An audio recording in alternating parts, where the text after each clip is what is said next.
The story begins with two American couples who, while on vacation in Mexico, unexpectedly befriend Matthias, a man from Germany. Matthias said he came with his brother, but his brother had gone to a Mayan temple with his girlfriend a few days before, so he was going to look for them. When they hear about a Mayan temple, Jeff becomes interested, and after obtaining everyone's agreement, they decide to venture with Matthias. The next morning, they find a local taxi, but strangely, the driver refuses to go to the deserted temple and warns them that the place is ominous. But Matthias' companion Dimitri made him an offer he couldn't refuse. But even after paying double the price, the driver only dared to drop them off at the entrance a few kilometers away, leaving them to walk the rest of the way. At this spot, Matthias discovers his brother's jeep. After a short rest, the group proceeds into the depths of the jungle. They soon come across a stream, where a concealed path leads to the only route to the Mayan temple. However, someone has intentionally blocked the path, although they don't pay much attention to it. After passing through this path, the view ahead suddenly opens up,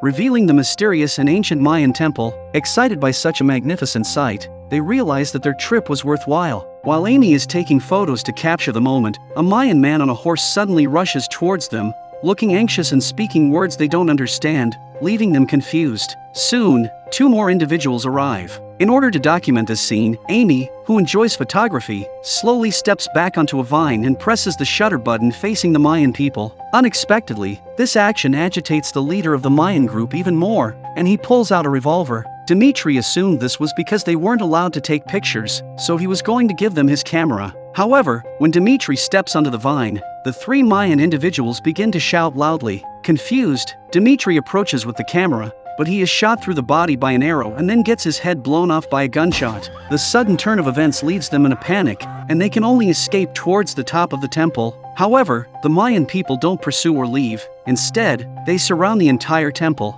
There were two tents on top of the temple, presumably pitched by Matthias' brother and his girlfriend, but there was no sign of them in the tents. Eric wanted to use his phone to call for help but realized there was no signal. At that moment, Matthias noticed a familiar figure wrapped in vines. A bad feeling came over me. Seeing his brother's body, Matthias was devastated. Meanwhile, Jeff used binoculars and noticed more and more Mayan people gathering below, even setting up tents. It looked like they were trying to trap them up there. With food and water running low, they wouldn't be able to hold on for more than a few days. They could only pray that someone would realize they were missing and call the police. Suddenly, they heard a ringing sound coming from behind. They followed the sound and discovered it was coming from a well. Matthias decided to go down and retrieve the phone. However, the rope suddenly snapped, causing him to fall heavily. Fortunately, they could still hear Matthias's faint cries for help. Jeff and Eric inspected the remaining rope and decided to send Stacy, who was lighter, to rescue him. But due to the shortened length of the rope,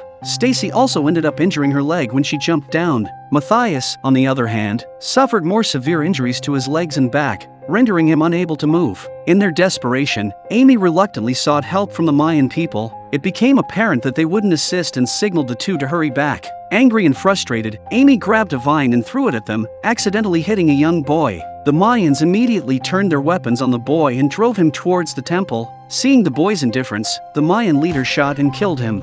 Jeff thinks of Dimitri, who was also killed after being exposed to vine, and Jeff immediately realizes that the Mayans are afraid of vine. They were trapped in the temple because they had encountered the vines. Back at the temple, they rushed to make a stretcher for Matthias, and it wasn't until nightfall that they rescued him from the bottom of the well. However, horrifying events unfolded the next day. Upon waking up, Stacy was horrified to discover that her injured leg was crawling with vines. One vine even penetrated her wound. Eric hurriedly pulled the vine out for her. Matthias, with more severe injuries, also sensed that something was wrong. Amy lifted his blanket and let out a scream of horror. Matthias's legs were completely enveloped by vines, with the injured areas gruesomely exposed. Even bones were visible. These vines were feeding on Matthias's wounds. Jeff, filled with fear, kept retreating. But just then, a mobile phone rang from the bottom of the well. It was their only hope of being rescued. They had to go and bring it up. Amy and Stacy were sent down once more. Holding torches, they cautiously explored their way towards the direction of the ringing sound,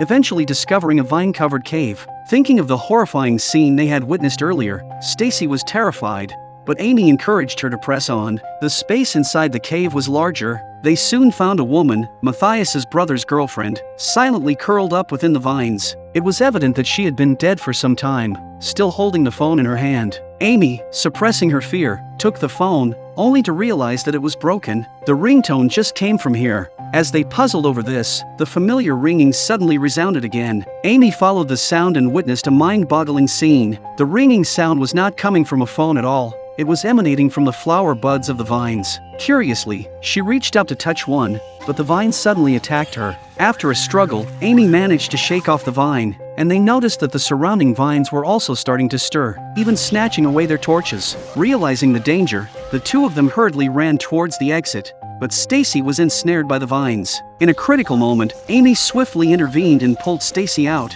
Just in time, they quickly tied themselves to the rope and shouted for Jeff and Eric to pull them up. Finally, before the vines caught up, the rope began to ascend slowly. The vines around them surged like a flood. Fortunately, with Jeff and Eric's efforts, they managed to escape the crisis. A shaken Amy informed them that there was no phone below, only a trap set by the vine flowers mimicking the sound. If they didn't leave soon, they would eventually be consumed. Eric, unwilling to wait for death, suggested finding a way to escape instead of waiting. However, Jeff believed it was too dangerous, considering the large number of Mayan people and their weapons. He was convinced that someone would notice their disappearance and bring the police to rescue them. After a heated argument, they ultimately decided to continue waiting. However, they faced more challenges, not just the vines but also dwindling food and water. They had to divide a single piece of bread into 4 portions. To make matters worse, Matthias's condition was also grim. If they didn't amputate his legs soon, he would succumb to infection. Hearing their conversation, Matthias agreed without hesitation to the amputation,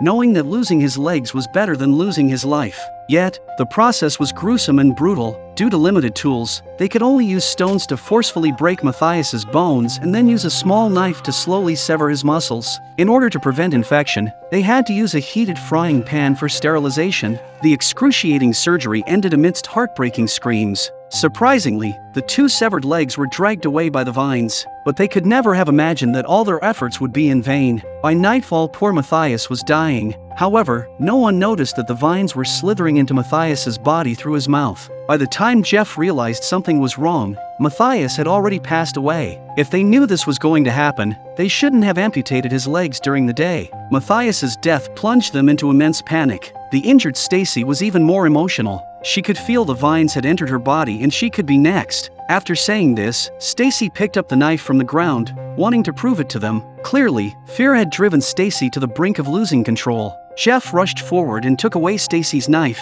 and Eric kept reassuring her. Unexpectedly, at that moment, the vine flowers began to mock Stacy.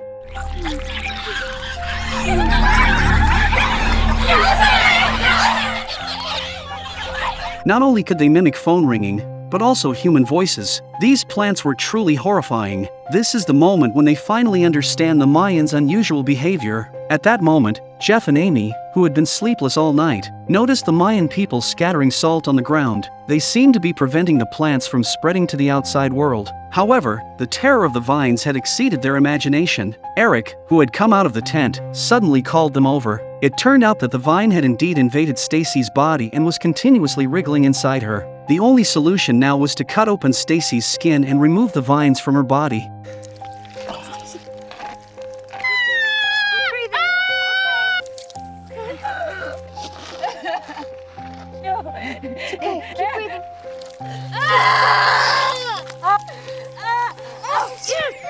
After a painful round of screams, the vines from her thighs and back were finally extracted. But just when Stacy thought it was over, another vine appeared on her forehead. They couldn't bear to witness the scene, fearing that Stacy would notice any abnormalities. However, the more they tried to hide it, the more Stacy sensed something was wrong, especially since she could feel something wriggling inside her body. But if they continued the surgery, Stacy would die from excessive blood loss. They all realized they couldn't wait any longer and decided to make a breakout tonight. However, while everyone was resting, Stacy made a bold decision. She walked out of the tent and found the knife from earlier, deciding to perform the surgery on herself. By the time they realize something has gone wrong and rush out of the tent, Stacy has already cut herself beyond recognition. Eric slowly approached Stacy, attempting to persuade her to calm down. He didn't realize that Stacy had completely lost her mind. She instinctively turned around and stabbed Eric in the chest. Eric instantly fell to the ground and within seconds, he was dead, his body dragged away by the nearby vines. Stacy, realizing what she had done,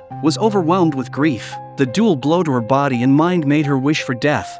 She pleaded with Amy to end her suffering. Jeff knew that Stacy couldn't hold on much longer, so he made a difficult decision. After a scream, only Jeff and Amy remained. In order to help Amy escape, Jeff came up with a plan. He smeared blood on Amy's body and carried her down the stairs. Amy pretended to be a corpse so the Mayans could let their guard down. Placing Amy on the ground, Jeff spoke while moving away, diverting the attention of the Mayan people towards himself. When they were far enough, Jeff shouted Amy's name loudly. Amy quickly got up and fled, but Jeff wasn't as fortunate. He was shot full of arrows, collapsing on the ground, barely clinging to life. The vines immediately crawled towards him. To alleviate Jeff's suffering, the tribal chief put an end to his pain with a single shot. Upon hearing the gunshot, Amy suddenly realized what had happened, but all she could do now was keep running relentlessly. The Mayan people pursued her closely. Amy swiftly reached the jeep, took out the keys, and started the engine, luckily succeeding. She drove forward desperately, finally leaving the Mayan people far behind. Amy finally let out a sigh of relief. Thinking everything was over, suddenly she felt something wrong on her face. She was being parasitized by Vine 2.